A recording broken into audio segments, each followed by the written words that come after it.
Makkot, Daf Yomi Bet. We don't do leftovers. Hanitek לעשה.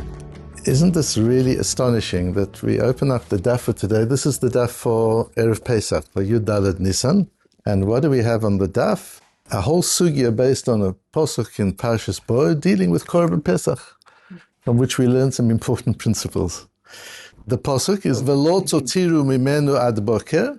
You're not allowed to leave from the KORBAN Pesach anything until the morning. You've got to eat the whole KORBAN Pesach. V'anotar mimenu ad boker ba'ish tisrofu. And what's left over by the morning, you need to burn. You need to be serf. It's just fascinating that we're dealing with the KORBAN Pesach on the day when we bring the KORBAN Pesach. Says the Gemara, Ba hakatuv litein aseh achar lo ta'aseh.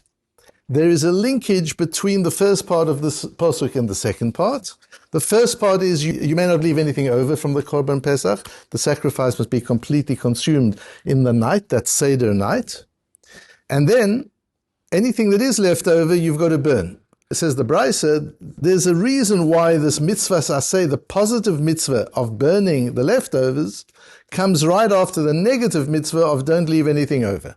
Lomar, she'en lokin alav, divrei Rabbi Yehuda. Rabbi Yehuda says it comes to teach us no malchus.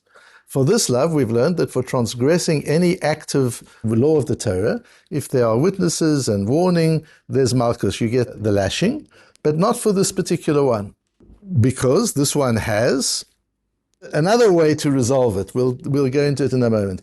Rabbi Akiva says, and there's a whole issue, the Marshal says this is not Rabbi Akiva, this is Rabbi Yaakov, because we'll see there's a parallel sugya in Shavuos where it's Rabbi Yaakov. We won't go into that, although there's a lot of discussion about it. Rabbi Yaakov says, Omer lo min Hashem huzeh, a strange comment. This is not min Hashem, this is not the essence of it. The reason you don't get malchut for leaving behind, for not finishing the korban, so we're sitting in the Beis HaMikdash, at the Beis HaMikdash with the Beis HaMikdash, Pesach night, that's this Motzei Shabbos this year, and we're enjoying our korban Pesach with the Seder. And we're making sure we've got a limited amount of time. We want to finish the KORBAN Pesach, not to leave anything over. But if somebody did leave something over, it's a lav she'ein bo ma'aseh. There's no action. The only time there's malchus, the only time there's a lashing is if a person did something actively to transgress the Torah. But here what happened was passive. He just didn't finish it. And therefore, kol lav she'ein bo ma'aseh ein loikin alav. That every time we have a transgression of the Torah which doesn't entail action, there's no malchus. Explains Rashi, Lomar she'en loikin alav she'aseh ha'amur acharav takanato v'chaparato al aveirat halav. This is the takana and the kapara. We explained the day before yesterday, that what's important in understanding the Masechta of Makkos is the unique nature of punishment. That punishment is not justice. It's that as well, but that's not the essence of it. That we would have in a secular court of law as well. We don't need the Torah for the idea of justice. What we need the Torah for is for the idea of kapara. That how does a person atone for doing something wrong? Punishment is the means of atoning. It brings about a mindfulness, an awareness, a sense of remorse and corrective action. That's what punishment does. It's there to improve the person who committed the avera. It's not there just for the purpose of justice. And therefore, in this case, says Rashi, if you did the avera of leaving over leftovers from the KORBAN Pesach, that's a lo ta'aseh. Normally, the consequence of a lo ta'aseh would be that there's malchus, there's lashing. Here, the consequence is you have to burn the leftovers. That's takanato v'chaparato. That's how you are mechaper. It won't help getting lashes. What's getting lashes going to do? It's not going to solve the problem. Somehow, the burning the next day or after Yom Tov, the burning of the korban, of what's left over of the korban, that is the takana. That corrects the wrong, and that atones for the transgression. No, says Rabbi Yaakov, lo min Hashem huzeh, says Rashi, notice, ein ta'am zeh ikar. What Rabbi Yehuda is saying is, this is not the main reason. In other words, according to Rashi, Rabbi Yaakov acknowledges it's true that it's a lav hanitek לעשה.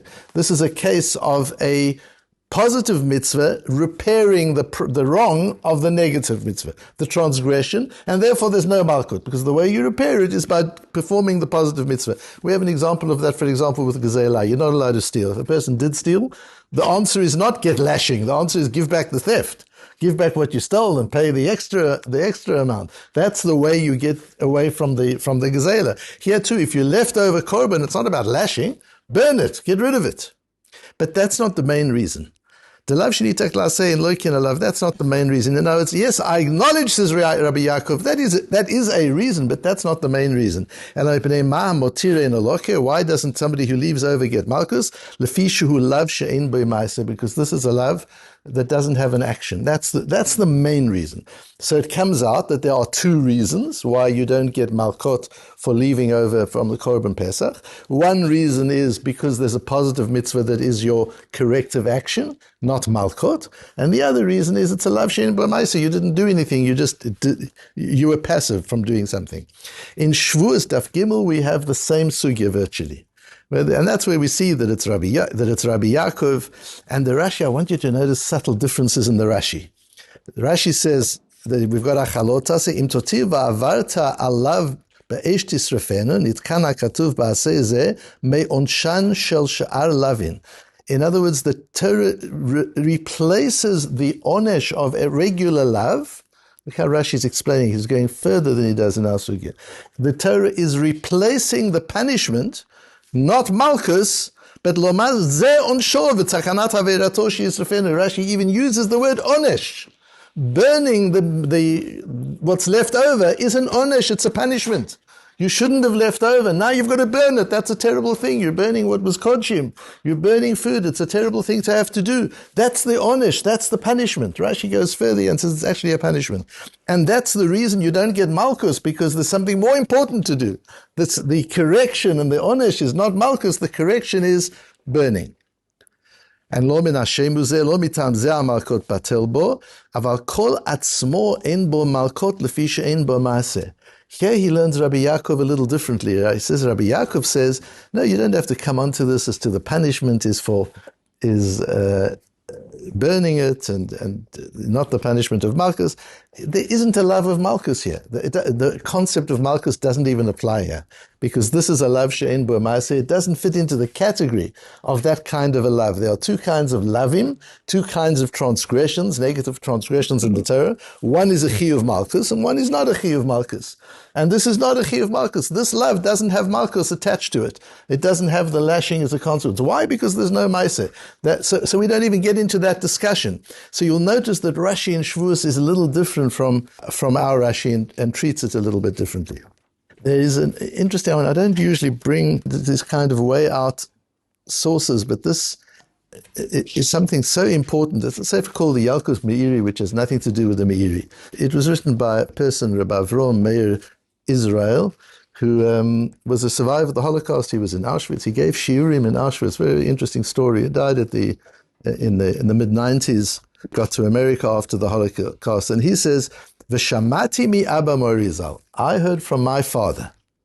Sheshamami Rabo Hagaon Baal Pnei Mevin. What I do love when we find a source that is a Mesorah. It's not published anywhere. It's not even from a sefer. It's an Eid Mipi Eid. He's saying, I heard from my father, who heard from his Rebbe, who was the Baal Pnei Mevin. He was late 19th century, wrote a lot of Shailis and Chuvas, also not a well-known person, Rabbi Nathanael Fried. And Rabbi Nathanael Fried wrote, what does it mean, She'ein Tam Zeh? Ika? What does it mean, Ika? She'ein Tam Zeh me'HaKadosh Baruch Hu. Shenikra Ika. What Rabbi Yaakov is saying is, in this particular case, that's not the reason. The Rebbeinu Shem didn't give that reason for this case. You're right that technically there's such a thing as a lav anitak li'aseh. But that's not what this is about. If you understand this piece of Torah, Perush eino la'amita shel Torah, that's not the emes. It's true, you can use your lomdus to explain, as Rabbi Yehuda does, that the reason you don't get malchus is because of lav anitak le'aseh. But that's not the amita shel, that's not what's really happening here. What's really happening here is this is a lav she'ein bo ma'aseh.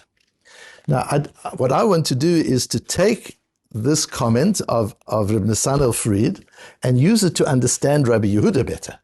He's explaining Rabbi Yaakov. That Rabbi Yaakov says this is not the essence. When Hashem explains the Torah, this is not the way Hashem would explain the Torah, that this is because of a lav hanitak li'aseh. The real reason is it's a lav she'ein bo ma'aseh. There's no action in this love. I want to say that means when Rabbi Yaakov says, Lo min Hashem uzeh, this is not the main reason. What does that imply? What does Rabbi Yehuda hold? It is the main reason. They both hold there are two reasons. The machlekes is which is the main reason. If Rabbi Yaakov comes and says, no, Rabbi Yehuda, that's not the main reason, implying that Rabbi Yehuda is teaching, yes, there are two reasons, but this is the main reason. And if we use the same idea of Nisan of Fried and we say, so what is Rabbi Yehuda saying? No, when the Ribbono Shel Olam taught this piece of Torah, he taught the essence as being lav hanitak bi'aseh. This is fundamental to understanding this parsha. You need to understand the principle of lav hanitak la'aseh. This is not just a technical piece of lomdas. This is not a piece of technology. This is essentially the underpinning principle of this mitzvah of the first night of Pesach, that you don't leave over because, and there's no malchus, because there's a lav hanitak la'aseh. Why? So if we go a little bit further, look at the Rambam. People have a lot of difficulty with the Rambam. The Rambam says in Hilchos Korban Pesach, Tzarich Adam lehishtadel shelo yashir mibasar haPesach ad boker. Says the Rambam, it doesn't just say, like he says in Psulei HaMukdoshim with other korbanot, Asur lehotir mibasar hakodshim. You're not allowed to leave over basar kodshim. You've got to finish it in the time specified for that particular korban. But they're not by Korban Pesach. By Korban Pesach, he says something unique. Tzarich Adam lehishtadel shelo yashir mibasar haPesach ad boker. You've got to actively take steps to make sure that nothing's left over. This is not just don't leave over, and if you do leave over, you burn it. No, you should have yiras ched. Be careful, nothing should be left over. Why? Because there'll be an onesh, the way Rashi says in Shavuos. Because if you do leave over, there's a punishment. What's the punishment? Lot malchus. There's no malchus. It's a lav she'ein bo ma'aseh. There's no malchus. There's a more serious punishment in a way. There's sreifa, which Rashi says in Shavuos is an onesh and a tikkun. You don't want to come to that punishment. You don't want to have to burn it. So the prohibition of burning the next day drives your urgency at night. That's why Rabbi Yehuda says this is the ikar. This is the Ribbono Shel Olam teaching you the fundamental principle. Here, this lav shenitak la'aseh is not like other lav shenitak la'aseh. In the case of theft, you're not allowed to steal. If you did steal, the solution is you've got to give it back and pay careful. That's understanding. That's a normal lav shenitak la'aseh. There's a discussion in the Achronim, in the Shagas Ari and Reb Chaim. There's a discussion about if you find chometz on Yom Tif. Isn't it interesting? We have all this literally the day before Pesach. If you find chometz on Pesach and you've got to put it away, you've got to cover it, and then you burn it during Chol HaMoed. Now you're being mekayim mitzvah tzreifah. You're burning your tashbisu. You're burning the chometz. Does that retrospectively undo the Baal Yeroi and Baal Yemotzei that you had chometz in your possession on the first day of Pesach? Does that now undone because you burnt it? Or no, you did wrong, you had chometz on Pesach, and now you've done a mitzvah of burning it. Is that where it is? And that's a different kind of issue. This is very unique. This mitzvah of sreifa, this is the onesh and the kapora for what you've done. It's not just, if you did this, now you've got to rectify it. No, it's actually, it takes the place of Malchus. Says the Rambam, this is a completely different case. Here we go like Rabbi Yehuda. The Rambam doesn't want to lose this principle of Rabbi Yehuda, that yes, although there's a lav hanitak li'aseh, sure, and the Rambam paskins, it's true, it's a lav she'ein bo ma'aseh, there's no physical action, and the Rambam paskins that if there's no physical action, there's no malchus. That's sure, but that's not what's going on here. What's going on? The ikar hatam here, the real reason is because you've got to drive the urgency. You've got to eat the Korban Pesach with urgency, and you've got to drive that urgency with the concern that you don't get to the punishment, which is sreifa, which is burning the leftovers the next day. That has to be in your mind all the time as you're eating the Korban Pesach. And that doesn't answer the famous case of Mishnah's question, which all the Achronim deal with, the Minchas Chinuch and others deal with, why the Rambam doesn't mention Rabbi Yaakov's issue at all about lav she'ein bo ma'aseh. Why does the Rambam just go with Rabbi Yehuda? And that's a whole conversation. But at least we get some understanding of the Rambam drawing our attention to Rabbi Yehuda's limit, that this is the ikar hatam according to Rabbi Yehuda, and why. And it's interesting that Sefer HaChinuch talks about what really is going on, and he says that you've got to not leave anything over, and the inyan is kederech melachim v'sarim she'enam tzuchim lohotir mitavshilam miyom el yom. Something else is going on here, says the Sefer HaChinuch. This is part of an expression of cherus. This is part of an expression of freedom and wealth, because wealthy people who are free don't put away the leftovers. They don't go to a restaurant and then ask for a takeaway box. They used to call them doggy boxes, but now they just say, can I take it away? It's not really, a prince doesn't do that. You know, if King Charles goes to a restaurant when he's finished and he's got half his steak left on his plate, he doesn't say, can I take it away? We'll have it the Queen and I will have it at the palace tomorrow night. You don't do that if you're a sar. It's okay, so you had half the steak, you leave half the steak, it's okay. That's what a free person does. So you don't want to leave things over, and if you leave it over, says the chinuch, she is sarev kedavar she'en chafetz bo.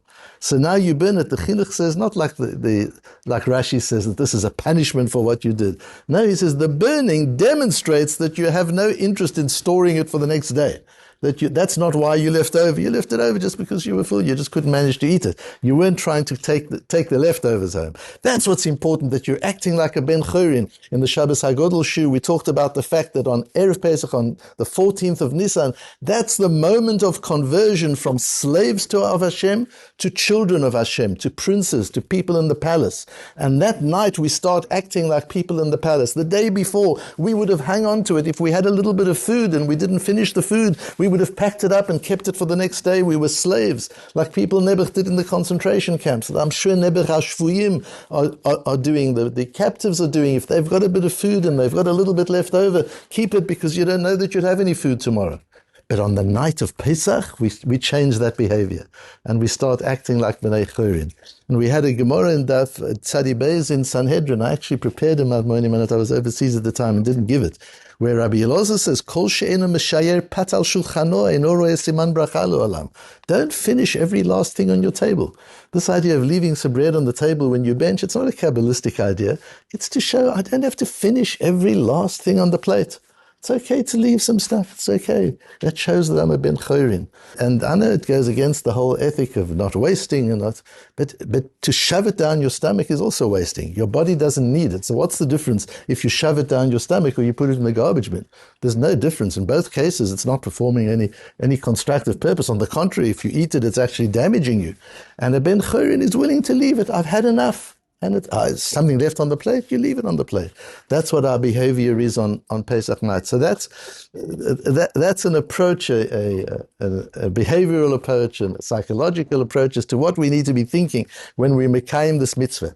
But the beauty of it is to understand that we transfer at that moment to Bnei Chorin, to sons of the Ribbono Shel Olam who are free, and as a result of that, there's an urgency in what we do. We have to finish, because we know there's a consequence for not finishing. The consequence is sreifa, that we would have to burn it. We want to avoid that and rather eat the meal in the right way and make sure that nothing's left over, and that we mekayim the mitzvah of Korban Pesach ketikuno. And you should all have a Seder Ketikuno. They should have a wonderful Pesach, a kosher Pesach. We understand a kosher Pesach starts already with the whole idea of a Korban Pesach, that we should, each of the things we have to do over Pesach, it's a Yom Tov of so many halachot, we should do them correctly, have the right intention, and derive great meaning and enjoyment from a Yom Tov together in our communities and with our families.